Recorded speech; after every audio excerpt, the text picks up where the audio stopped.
السلام علیکم. آپ کو پتہ ہے کہ ہم نے کل سورہ یوسف کمپلیٹ کی ہے. آج ہم 13ویں سپارے میں سورہ ابراہیم وہ شروع کر رہے ہیں. بسم اللہ الرحمن الرحیم. الف لام را.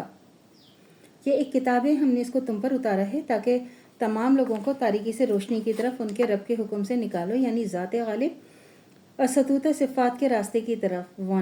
جو ایسا اللہ جس کی ملک ہے، جس کی ملک ہے، وہ سب کچھ آسمان و زمین میں ہے، اور کافروں کے لیے بڑی خرابی ہے، یعنی ان کو سخت عذاب ہوگا. نمبر 2، جو دنیا کی زندگی کو آخرت پر تو ترجیح دیتے ہیں، اللہ کے راستے سے روکتے ہیں اور اس میں کجی تلاش کرتے رہتے ہیں، یہ لوگ بڑی دور کی گمراہی میں ہیں. نمبر 3، اور ہم نے تمام رسولوں کو انہی کی قومی زبانوں میں رسول بنا کر بھیجا ہے تاکہ ان کو احکام بیان کریں، پھر جس کو چاہے گمراہ کر دیں، جس کو چاہے ہدایت دے دیں، وہی سب امور پر غالب ہے اور حکمت والا ہے. نمبر 4، اور ہم نے موسیٰ کو اپنی نشانیاں دے کر بھیجا اور اپنی قوم کو تاریکی سے نکال کر روشنی کی طرف لاؤ اور ان کو اللہ کی نعمتیں یاد دلاؤ، بے شک ان امور میں عبرت ہے اور ہر صابر شاکر کے لیے.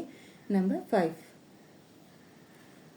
اور جب موسیٰ نے اپنی قوم سے کہا کہ تم اپنے اوپر اللہ کی نعمتوں کو یاد کرو جب تم کو فرعون والوں سے نجات دی جو تم کو سخت تکلیف پہنچاتے تھے اور تمہارے بیٹوں کو ذبح کر ڈالتے تھے اور تمہاری عورتوں کو زندہ چھوڑ دیتے تھے، اس میں تمہارے رب کی طرف سے بڑا امتحان تھا. نمبر 6، اور جب تمہارے رب نے تم کو اطلاع دے دی کہ اگر تم شکر کرو گے تو تم کو زیادہ دوں گا اور اگر تم ناشکری کرو گے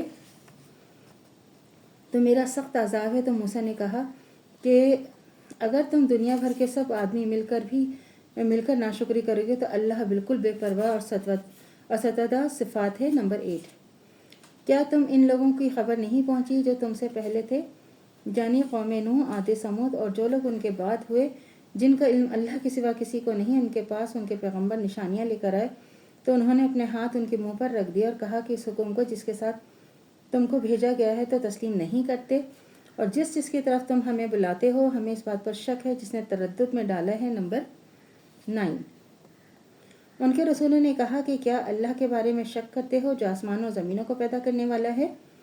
وہ تم کو بلاتا ہے اور تمہارے گناہ بخشے اور ایک معین مدت تک تم کو حیات دے، اور وہ بولے تم تو ہمارے ہی جیسے آدمی ہو، تم یہ چاہتے ہو کہ جن چیزوں کو ہمارے بڑے پوچھتے رہے ان کو پوچھنے سے ہم کو روک دو، تو اچھا کوئی کھلی نشانی لاؤ. نمبر 10، تو ان کے رسولوں نے ان سے کہا کہ ہاں ہم تم ہی جیسے آدمی ہیں، لیکن اللہ احسان فرماتا ہے اپنے بندوں میں سے جس پر چاہے، یہ ہمارے اختیار میں نہیں، اور ہم اللہ کی اجازت کے بغیر تم کو کوئی معجزہ دکھائیں، اور مومنوں کو اللہ پر بھروسہ کرنا چاہیے. الاول، اور ہم پر اللہ کیوں بھروسہ نہ کریں جب اسی نے ہم کو ہمارے دین کے راستے دکھائے ہیں، اور جو تکلیف تم ہم کو دیتے ہو ان پر ہم صبر ہی کریں گے، اور بھروسہ کرنے والوں کو اللہ ہی بھروسہ کرنا چاہیے.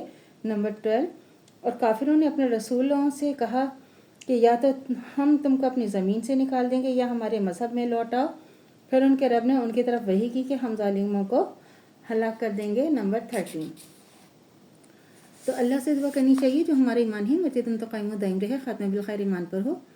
اجازت دیجیے، اللہ حافظ. میرے چینل کو لائک کیجیے، شیئر کیجیے، سبسکرائب کیجیے. شکریہ.